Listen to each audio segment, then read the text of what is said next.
Yes, reka nongere ngusuze kandi gwikaze wahisemo kudukurikira nizere yuko umeze neza, nizere yuko kandi ukomeje kugira ibihe byiza, ukomeje kugira impagarike n'ubugingo ukurikira Ibendera TV. Turi muri iki gitondo rero cya tariki ya 20 Werurwe umwaka ni 2025, tuje mu makuru rero aramutse avugwa muri iki gitondo. Na makuru agezweho muri iki gitondo rero ku Ibendera TV, amakuru tugiye kugenda tugaruka by'umwihariko muri Repubulika ya Demokarasi ya Congo. Mu makuru rero turi bugende turaza kubabwira ko umutwe wa M23 wamaze kugera mu marembo ya centre ya Walikale ni nyuma y'imirwano ikomeye usakiranije n'ingabo za leta ya Kinshasa. Uraza kumenya se iyi mirwano yagenze ite, ni bangahe bapfuye, M23 ifashe hehe? Gusa icyo wamenya cyo ingabo za Repubulika ya Demokarasi ya Congo zari zirinze uyu mujyi wa Walikale nyuma yo gukubitwa na M23, nabo batangiye guhunga, baragenda birukanka bihisha mu miheno ndetse bihishahisha no mu ngo z'abaturage. Abagize rero iri huriro ry'ingabo za Repubulika ya Demokarasi ya Congo bari barinze uyu mujyi wa Walikale mu ntara Kivu y'Amajyaruguru, batangiye guhunga berekeza mu cyerekezo cya Kisangani, abandi nabo bajya mu bihuru. Turagenda tugaruka rero kuri iyi mirwano yasakiranije umutwe wa M23 ndetse n'ihuriro ry'ingabo za Repubulika ya Demokarasi ya Congo FARDC, imitwe ya Wazalendo, FDLR ndetse n'ingabo z'u Burundi.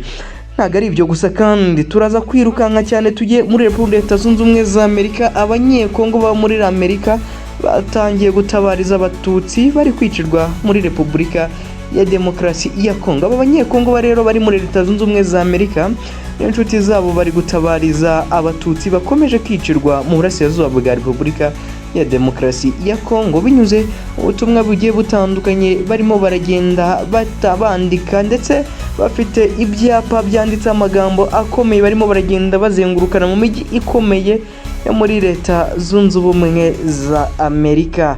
Aya rero namwe mu makuru tugiye kugenda tuganiraho muri iki gitondo. Nizera yuko nawe wamaze gukanda subscribe ku Ibendera TV kugira ngo tujye tubana kenshi by'umwihariko mu makuru abagiye agezweho. Murabizi ku Ibendera TV ikintu cya mbere ni amakuru kandi umuturage ku isonga, niyo mpamvu tubashishikariza kujya mutkanda subscribe mugatera comment ku makuru tugenda tubategurira, mukatubwira ayo mwifuza ko twajya twibandaho cyane by'umwihariko, kandi mugatera intambwe mugafollowinga imbuga nkoranyambaga zacu harimo nka WhatsApp channel yitwa Ibendera TV. Reka rero nze mukanya ntangira, hagati aho mbahaye ikaze.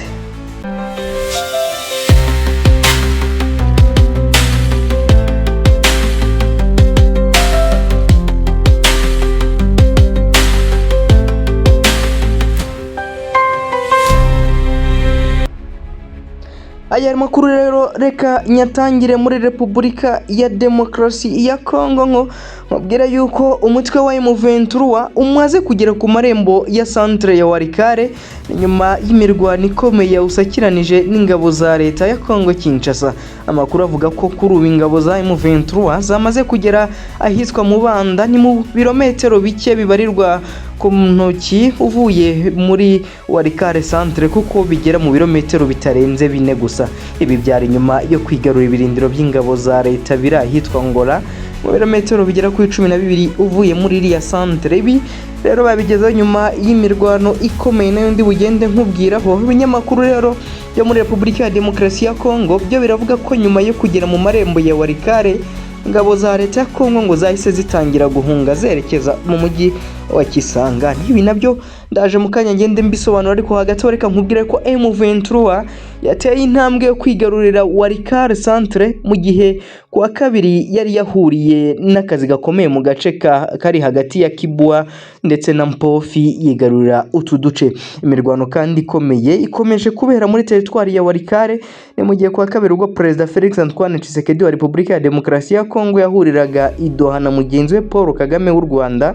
Bari basabwe n'umuyobozi w'ikirenga wa Katari agahenge, ariko M23 yo ntabwo ibikozwe ngo kuko ibiganiro ngo bibe byo biba bireba kuko ariyo iri mu ntambara, ngo nta wundi wo kujya kuyihagarira mu biganiro ibyo ari byo byose.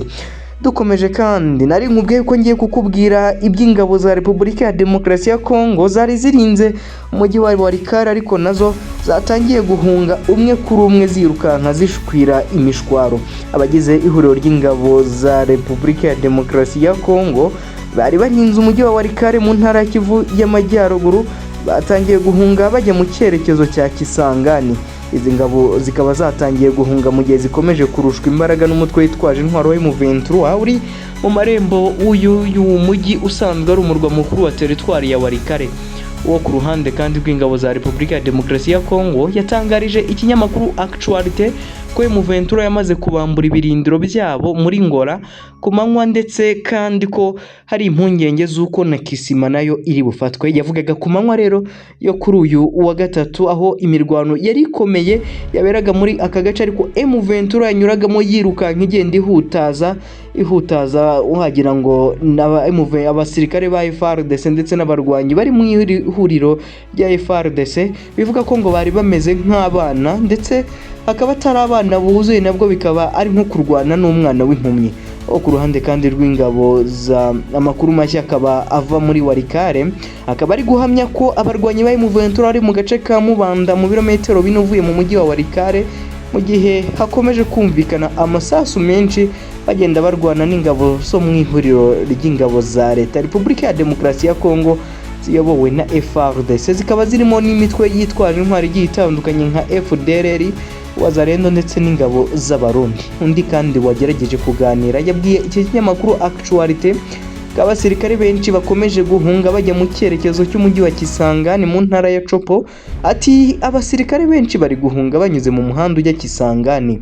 Abarwanyi kandi ba M23 bakaba baherukaga gufata agace ka Kibwa na Mpofu kuwa 18 Werurwe, bakaba bari basubiye inyuma rero nyuma yo kugabwa ibitero n'ingabo za RDC ndetse n'imitwe yitwaje intwaro, ariko cyane cyane Wazalendo niyo ifite imbaraga muri iyi minsi by'umwihariko muri kariya gace.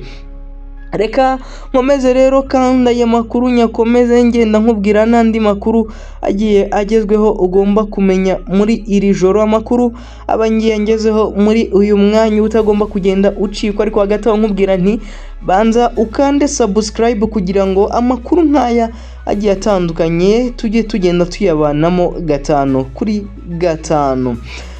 Nari nakubwiye kandi ko abanyekongo baba muri Leta Zunze Ubumwe za Amerika batabarije abatutsi bari kwicirwa muri Repubulika ya Demokarasi ya Congo. Aba banyekongo kandi baba muri Leta Zunze Ubumwe za Amerika n'inshuti zabo z'abanyamerika bari gutabariza cyane abatutsi bakomeje kwicirwa mu burasirazuba bwa Repubulika ya Demokarasi ya Congo, by'umwihariko abanyamurenge. Ubutumwa kandi butabariza abanyekongo bagenzi babo babutangiye mu myigaragambyo bakoreye ahantu harimo imbere y'ingoro y'inteko ishinga amategeko y'Amerika. Imyigaragambyo bakoze kuwa 17 Werurwe 2025.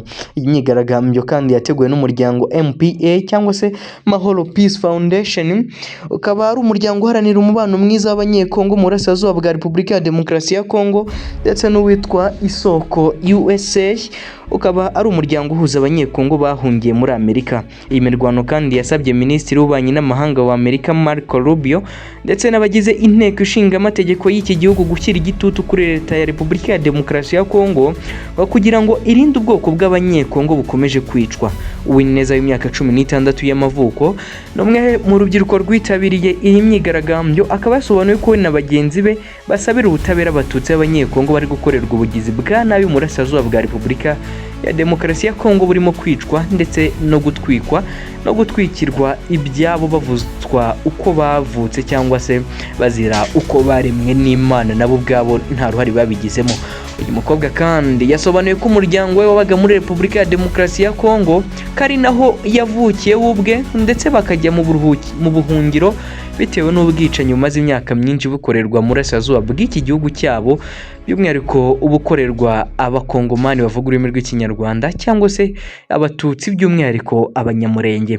Inosa kandi imyaka 20 we yagize ati ndasaba ubutabera Perezida wa Congo na leta ya Congo, ndamusaba guhagarika kwica abantu bacu. kubaka igihugu gifite amahoro ndetse n'igihugu buri wese yabamo. Umuyobozi kandi wa MPA Adere Kibasumba we yagaragaje ko Abatutsi, Abanyamurenge ndetse n'Abahema ari bakomeje kwicirwa mu burasirazuba bwa Repubulika ya Demokarasi ya Congo. Ashima ubutwari bw'abarimo Brigadier General Michel Rukundarias Makanika biyemeje kwitangira bagenzi babo ndetse bagira ubwo bavutswa ubuzima. Kibasumba kandi yagaragaje ko ubugizi bwa nabi bukorerwa abanyekongo b'Abatutsi muri burasirazuba bwa Repubulika ya Demokarasi ya Congo atari ibintu bije ubu ngubu, ahubwo ari ibintu bimaze igihe kirekire, bityo ko ariyo mpamvu we na bagenzi be bari mu buhungiro mu bihugu birimo Leta Zunze Ubumwe za Amerika. Ati aha muri namwe mwumve ko muri ku rugamba, muri mu gihugu cyanyu cyabahaye ubuhungiro. Hari impamvu mwahawe ubuhungiro hano, ni ukubera ibyo kandi abarwanira ku rugamba byatumye muza hano. Turashaka ko abantu bacu baba mu gihugu cyabo bakagira amahoro kimwe n'abandi bakongomani. Ntidushaka ko twese tuva mu gihugu, twese twaje tubishaka kandi twaje turi impunzi, ariko abenshi muri twe twaje twari abana.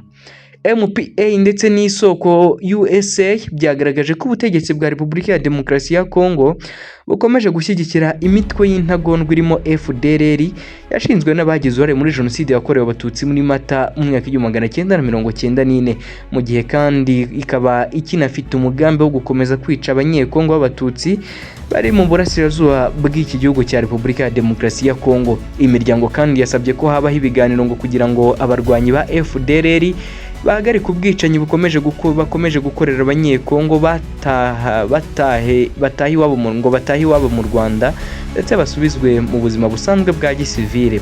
Yatangaje kandi ko mu gihe Abanyamurenge batuye muri Minembwe bakomeje kugabwaho ibitero by'indege z'intambara by'umwihariko iza Sukhoi 25 ndetse na drones zigiye zitandukanye bafungiwe n'inzira banyuzamo ibiribwa ndetse n'imiti, igaragaza ko nibaticwa n'amasasu bagomba kuzicwa n'inzara cyangwa se kubura ubuvuzi.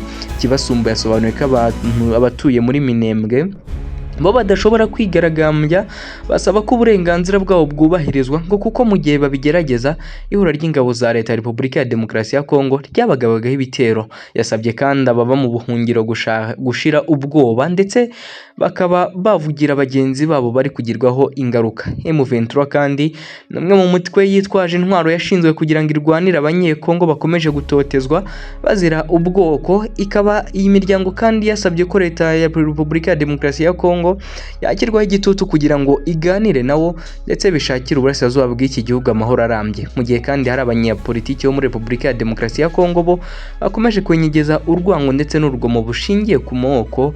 MPA na isoko USA ibyo bikaba byasabye ko bafatirwa ibihano kandi ibitero bikomeje kugabwa kuri abanyekongo bikagenda bihagarikwa. Nshuti bakunzi bacu mu nyemerere nkire akadomo ku makuru yaragezweho, mbashimira uburyo twabanye by'umwihariko we twatangiranye, gushishikariza gukanda subscribe kugira ngo tujye tubana kenshi mu makuru nk'aya abagiye agezweho.